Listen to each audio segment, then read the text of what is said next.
oversimplify it, there's a three-stage process So to explain how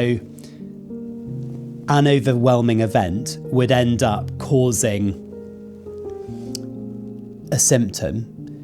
it's necessary to break the process down. And I often break it down into 3 steps and explain that when we reach a point of neurophysiological overwhelm, from whatever that might be, something that someone might regard as a traumatic process,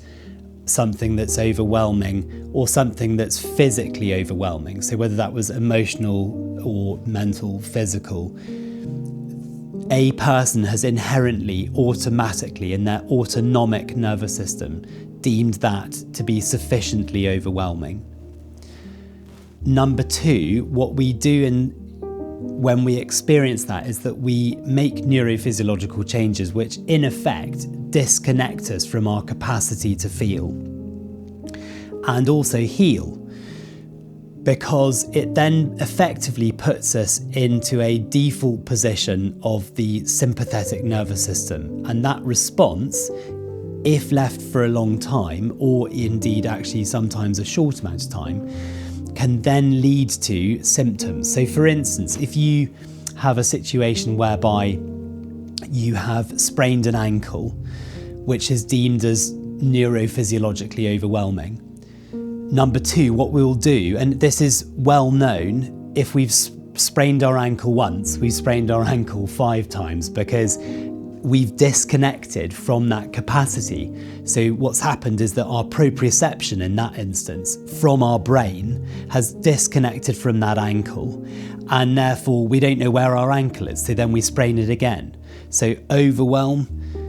then what happens is that we disconnect, and then thirdly what would happen is either recurrent ankle sprains, or then you would end up with a problem, for instance like a low back problem, potentially years down the line, which, given enough other overwhelm, etc., has also increased the level of tension in the body and then caused a presentation. And what treatment is, or the process of helping someone who is in that position of having symptoms, is actually relatively straightforward, regardless of the outcome of whether that was positive or not, and whether relief was found. The process is remarkably straightforward in that you assess the symptoms, understand whether that person either needs to, number 1, be referred off to another specialist or for further investigations or whatever's necessary, or whether it's possible to help them to re-engage and then to understand that the things that they had been through, whilst overwhelming at the time, are not relevant, and it's not necessary to be overwhelmed with now.